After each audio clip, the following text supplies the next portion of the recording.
La récolteuse Tumoba avance dans les rangs de choux de Bruxelles avec un trieur optique Butterfly 2,05 placé dans le flux de récolte. Les choux ne vont pas directement vers la trémie après avoir été détachés de la tige. Avant cela, la matière passe par une zone de tri qui sépare les choux commercialisables des feuilles, des débris et des éléments trop gros. La position du trieur est essentielle, car il se trouve entre l'unité de séparation et la trémie. Tout le flux doit donc être contrôlé directement sur la machine. Quand la matière circule sans arrêt, le système doit garder une cadence régulière pour réduire les impuretés avant le chargement. Pour les choux de Bruxelles, la vitesse n'a de valeur que si elle reste liée à la propreté du produit. À Bedburg-Hau, en Allemagne, la récolte du colza de juillet 2024 met une forte pression sur la moissonneuse et sur le transport. La New Holland CI 8060 travaille dans une culture à forte valeur. À côté, le camion M1 garde le rythme pour évacuer les graines hors du champ. La CX 8060 est une moissonneuse à 6 secoueurs, adaptée à un flux de graines qui demande une séparation propre et une manipulation soignée. Quand le colza arrive à maturité, le moment de récolte et l'humidité deviennent très sensibles. Si le transport arrive trop tard, la cadence peut se casser. Ici, le rendement ne dépend pas seulement du battage, mais aussi de l'organisation du grain entre la machine et la route. Une classe Jaguar 960 TerraTrack spéciale récolte de la luzerne près d'Abekerk, aux Pays-Bas. L'intérêt de cette machine ne tient pas seulement à sa capacité de coupe. Le point le plus important est sa façon d'avancer sur la parcelle tout en protégeant la repousse de la culture. La machine est articulée, utilise des chenilles TerraTrack larges de 90 cm et peut rouler en décalage. Ce déplacement répartit la charge au lieu de concentrer la pression sur une bande étroite. Pour la luzerne, les racines et la surface après la coupe influencent directement les récoltes suivantes. L'opérateur doit donc garder une trajectoire stable pour récolter vite, mais aussi pour préserver la parcelle. Deux moissonneuses Case IH 8250 et 9250 Axial Flow entrent dans la récolte du maïs à Milton, dans le Delaware. Chaque machine travaille avec un cueilleur Geringoff repliable de 12 rangs. Cette largeur crée un grand flux d'épis, qui oblige le déchargement et le transport à suivre sans interruption. Le cueilleur large augmente la quantité de plantes qui entrent dans la machine à chaque passage. Mais quand deux moissonneuses tournent ensemble, le point sensible se déplace souvent vers la trémie, la benne de transfert et la sortie du champ. Le cueilleur repliable facilite les déplacements entre les parcelles. Dans une grande récolte de maïs, le rendement réel dépend surtout de la capacité à éviter les arrêts quand la trémie est pleine. Le Vermeer RETX 750 entre dans les travaux de réseau enterré avec un châssis compact et un équipement de pose par soc. L'espace de travail est souvent limité et la taille de la machine devient alors un avantage. Sa mission est d'ouvrir un passage pour des câbles, des conduites ou des lignes de service sous la surface. La plateforme RTI 750 peut recevoir des pneus en caoutchouc ou un système à 4 chenilles, selon les conditions du sol. Cette configuration adaptable aide la machine sur les terrains souples, les accès étroits ou les zones résidentielles. Avec un équipement comme une pelle arrière, son rôle dépasse une seule opération de pose. Sa vraie valeur vient d'un travail compact, précis et moins perturbant sur les petits chantiers. Une chaîne de récolte de seigle pour l'ensilage fonctionne autour d'une John Deere 8500i. Avec plusieurs tracteurs et remorques en soutien, l'ensileuse garde un flux de plantes continu. Les ensembles Fendt, John Deere, ZDT et Pronard prennent la matière à tour de rôle. Dans ce type de chantier, le rendement ne vient pas seulement de l'ensileuse principale, les remorques doivent entrer et sortir au bon moment pour éviter toute accumulation au niveau de la goulotte. Si une benne arrive en retard, la machine peut devoir ralentir malgré sa puissance disponible. La trajectoire, l'orientation du jet et le changement de remorque déterminent la qualité de toute la chaîne. 2. John Deere S670 récolte du blé d'hiver avec des barres de coupe 635 et fait pendant l'été 2015.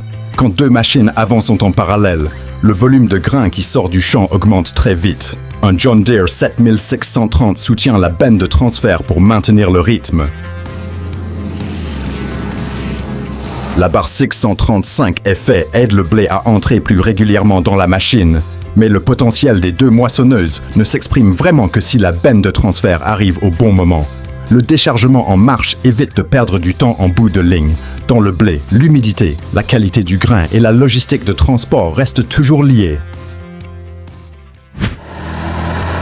Deux machines PMC récoltent des haricots borlotti dans la zone du Basso Veronese.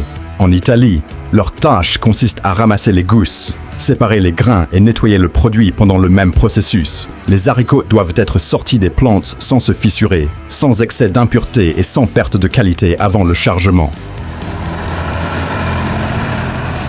Le tambour rotatif réalise la séparation principale, puis un convoyeur secondaire traite ce qui reste dans le flux de matière. Un courant d'air retire les impuretés grossières avant le passage vers les camions. Ensuite, les haricots partent vers le site industriel de Senigallia. Toute la chaîne montre que cette récolte demande un équilibre entre vitesse, propreté et état du grain. Un Case IAC Magnum 210 CVT Tract. Une faucheuse conditionneuse DC-163 pendant la coupe de luzerne à New Oxford, en Pennsylvanie, pour une culture fourragère riche en protéines.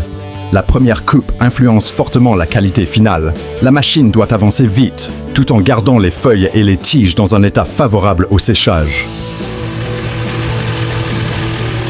La DC-163 utilise une barre de coupe de 16 pieds avec 10 disques, puis forme un andin pour faciliter le préfanage.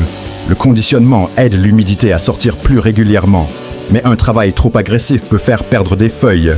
L'opérateur doit conserver une vitesse stable pour que l'andin reste propre derrière la machine. Dans la chaîne du foin ou de l'ensilage, cette première étape a un impact majeur. Le rouleau pour couverts végétaux KMC travaille sur une culture de couverture avant la prochaine phase de conduite de la parcelle. Au lieu de retourner tout le sol, l'outil couche les plantes dans le sens d'avancement. La biomasse aplatie forme ensuite un tapis de couverture à la surface du champ. L'intérêt de la machine est de limiter les bourrages, de conserver l'humidité et d'aider au contrôle des adventices par un paillage végétal. Quand le couvert est couché dans le bon sens, les outils de travail du sol en bande ou les équipements suivants passent plus proprement. Ce n'est pas seulement un geste mécanique simple, c'est une partie d'un système de culture avec moins de perturbations du sol. L'Assa Lift T2 155DF entre dans les rangs de carottes avec une configuration traînée, prévue pour 2 rangs espacés de 75 cm. Pour les légumes racines, la vitesse d'arrachage ne peut pas être séparée de la propreté et des dommages. La carotte doit être soulevée, débarrassée de la terre et transférée sans abîmer sa surface. La machine utilise un arrachage par les fans, de longs convoyeurs et des secoueurs pour mieux séparer la terre des racines. Le flux de carottes passe par plusieurs zones de nettoyage avant d'aller vers le véhicule de réception. Si l'alignement est mauvais, les racines peuvent être tirées de travers ou marquées. Pour la carotte de marché, la forme, la propreté et la peau déterminent directement la valeur après récolte. Une équipe d'ensilage de maïs à Hoogstraten, en Belgique, travaille avec une classe Jaguar 960 équipée d'un bec Orbis de 10 rangs. 3 ensembles de transport suivent la machine, sauf la machine. À chaque passage, le volume de plantes qui entre dans l'ensileuse est très important. Le bec large aide l'ensileuse à garder un débit d'alimentation élevé, mais les remorques doivent suivre pour éviter un goulot d'étranglement. Les 3 ensembles de transport évacuent la matière hors du champ de manière continue. Lors du changement de parcelle, le repliage rapide du bec Orbis réduit le temps passé sur la route. Pour un entrepreneur d'ensilage, l'efficacité vient de la puissance, de la logistique et de la rapidité de transition. Une chaîne d'épandage de fumier et de labour fonctionne avec un John Deere 6215R, un John Deere 7270R et un Fendt 828 Vario. 2 épandeurs ramènent les éléments nutritifs à la surface du champ. La charrue qui suit retourne et mélange la couche de terre pour préparer l'étape suivante. Cette organisation relie le transport, l'épandage et le travail primaire du sol dans un même rythme. Si la dose de fumier n'est pas régulière, le labour suivant crée plus difficilement une base homogène. La charrue doit garder une profondeur et une trajectoire stable pour former des raies nettes. C'est un exemple clair où la fertilisation et le travail du sol doivent avancer ensemble. Annigshwiller, aux Pays-Bas. Une classe Jaguar 980 s'ensile du maïs dans une culture déjà sèche, avec une alimentation moins régulière. La puissance de la machine n'est pas le seul sujet. Quand les tiges sont sèches et que la masse arrive par paquet, le bec peut devenir le point sensible avant même le moteur. Le flux de plantes doit entrer de façon assez régulière pour que le tambour de coupe garde une qualité constante. Si l'alimentation devient irrégulière, la vitesse de travail peut baisser alors que la machine a encore de la réserve. Le John Deere 7930, avec une remorque Schwittmaker, semble moins gêné sur la partie transport. Cette différence montre que chaque élément de la chaîne réagit autrement à la même culture. Un New Holland G190 tracte une charrue Vogel et Nutt à 5 corps pendant un labour de printemps. C'est une opération de base, mais elle demande une traction régulière. Chaque passage doit retourner la terre, enfouir les résidus et préparer une surface prête pour les étapes suivantes. Le G190 appartient à une génération de tracteurs puissants plus anciens. L'intérêt vient donc de l'effort de traction et de l'adhérence. Plus que d'une technologie récente, la charrue à 5 corps impose une charge continue au moteur et à la transmission. Si la vitesse ou la profondeur varie trop, la qualité du labour devient moins régulière. À Kröpelin, en Allemagne, Norica conduit une production de pommes de terre à grande échelle, avec environ 3200 hectares cultivés, dont environ 1500 hectares de pommes de terre. Le Hardy Twin Force intervient pour la protection des cultures. Sur pommes de terre, le moment d'application et la couverture du feuillage influencent directement la santé de la parcelle. Le système Twin utilise une assistance d'air réglable pour aider la pulvérisation à entrer dans le feuillage et limiter la dérive.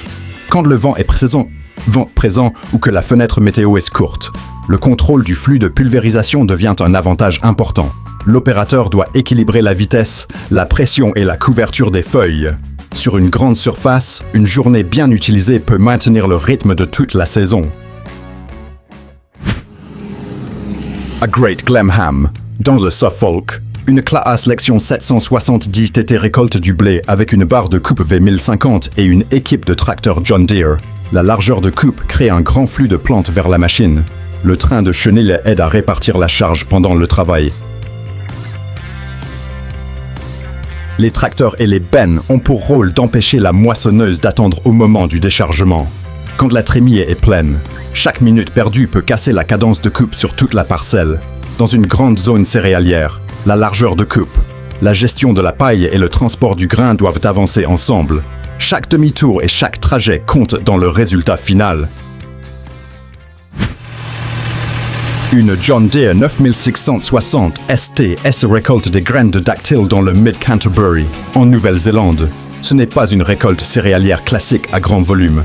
Les graines sont petites, de forte valeur, et peuvent se perdre facilement si la plante n'est pas assez sèche ou si la machine est mal réglée. La moissonneuse doit traiter une matière plus légère et plus sensible que le blé ou l'orge. La vitesse du batteur, le flux d'air et l'alimentation de la machine influencent la quantité de graines conservées. Dans la production de semences, l'homogénéité de maturité et le moment de coupe comptent plus que la vitesse pure. La valeur de l'ensemble vient de sa précision sur un produit peu volumineux mais exigeant. Une grande équipe d'ensilage fonctionne autour d'une classe Jaguar 990 avec de nombreux tracteurs, remorques et machines de tassage au silo. L'ensileuse crée un flux de biomasse très important, mais cette matière n'a de valeur que si elle est transportée et tassée assez vite. La Jaguar 990 est décrite avec une très forte puissance et des systèmes d'aide à la gestion du rendement. Pourtant, sur le terrain, le point décisif reste le rythme de toute l'équipe. Les tracteurs John Deere, New Holland et les équipements Fendt au silo doivent se succéder sans rupture. Dans l'ensilage, une coupe régulière, un transport rapide et un tassement stable sont 3 étapes indissociables. Après la pluie dans la région de Velvarsko, en République tchèque, une classe Lexion 8700 et une John Deere S690 entrent dans la récolte avec un sol plus difficile. Un John Deere 7310R et une benne de transfert. Perrard soutiennent l'évacuation du grain. Le risque principal est de perdre la cadence à cause du sol humide et d'un transport mal placé. La benne de transfert sépare le rendement des moissonneuses de l'arrivée des camions. Les machines peuvent ainsi continuer à couper au lieu d'attendre au bord de la parcelle, sur un sol humide. La trajectoire du matériel de soutien doit être choisie avec soin pour limiter les dégâts, quand la météo réduit la fenêtre de récolte. La traction et la discipline logistique deviennent aussi importantes que les moissonneuses. Une Krone, Big E 760X, travaille dans une chaîne d'ensilage d'herbe et de maïs en Allemagne pour une équipe d'entrepreneurs. 2 cultures différentes imposent 2 logiques de travail. L'herbe et le maïs demandent une gestion différente de l'humidité, de la longueur de coupe et du transport. La Big X 770 appartient aux ensileuses à haut débit, capables de traiter un flux continu de matière. Mais l'équipe n'obtient son efficacité que si elle adapte la configuration et les remorques à chaque culture. L'herbe doit être récoltée vite pendant une courte fenêtre météo. Le maïs demande surtout un transport massif et régulier. Cette flexibilité décide de la qualité du fourrage pour toute la saison.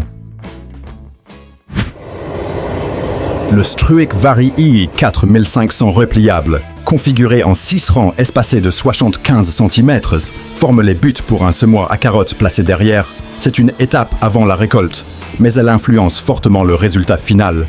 La forme de la butte décide du développement des racines, du drainage et du passage de la récolteuse plus tard. Les rouleaux Diabolo donnent une forme régulière aux buttes et maintiennent une trajectoire stable. Si la butte est décalée ou irrégulière, le semis qui suit atteint plus difficilement la profondeur et l'espacement voulu. Pour la carotte, la forme de la racine dépend directement du sol et de la structure de la butte. Cette opération discrète prépare donc une grande partie de la qualité de récolte. Un Fendt 1050 Tract, un Bednar Swifter Disc X et 12400, profit avec un Alpha Drill 800 dans un passage après récolte. La largeur de travail, de 10,4 à 12,4 mètres, donne une échelle très importante. L'ensemble peut travailler les chaumes, préparer la surface et semer un couvert ou de petites graines. Le Swifter Disc est conçu pour travailler à vitesse élevée, donc la traction doit rester stable sur toute la largeur. Le Fendt 1050 appartient à la catégorie de plus de 500 chevaux. Adapté à un outil aussi large, l'Alpha Drill 800 ajoute une opération de semis dans le même passage. La valeur du système vient de la réduction des passages, du gain de temps et de la limitation du tassement inutile. L'Ortomec 5500 récolte de la valérianelle, aussi appelée mâche, dans une opération qui demande beaucoup de douceur. Les légumes-feuilles s'abîment facilement si la coupe est irrégulière ou si la récolte se salit pendant la remontée. Ici, la précision compte plus que la puissance visible. La machine doit garder une coupe basse et régulière, puis faire monter le produit sans écraser les feuilles. Pour une salade feuille, une mauvaise coupe ou trop de terre mélangée peut réduire la valeur au conditionnement. La mécanisation remplace une partie d'un travail manuel très demandeur en main-d'œuvre. Ce qui compte, c'est la répétition d'un geste propre, stable et identique sur une grande surface. Une chaîne d'ensilage de 2025 fonctionne avec une classe Jaguar 850 et un Steyr CVT 6185. L'ensileuse contrôle le flux de plantes, la longueur de coupe et la vitesse d'éjection. Le tracteur de soutien décide si cette matière peut être évacuée assez vite.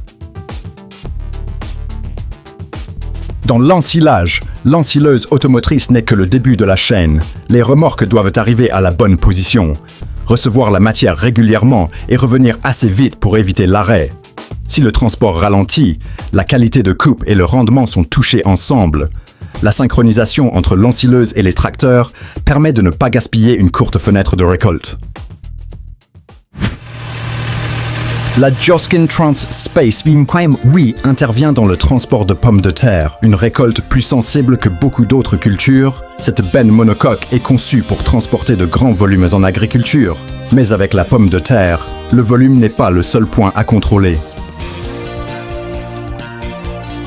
Les tubercules peuvent se marquer s'ils tombent trop fort pendant le chargement ou le déchargement. Les équipements qui réduisent la hauteur de chute deviennent donc importants dans la chaîne. La benne doit recevoir le produit régulièrement. Rester stable au transport et décharger en limitant les chocs. Dans la pomme de terre, bien transporter ne veut pas seulement dire charger beaucoup, mais aussi protéger la qualité pour le stockage et la transformation. De la récolte des légumes aux céréales, des semences fourragères au transport des pommes de terre et au travail du sol. Chaque système montre la même logique. La puissance devient vraiment efficace quand elle reste contrôlée. Dites en commentaire quelle machine vous a le plus impressionné et continuez à suivre Mécanique Agricole.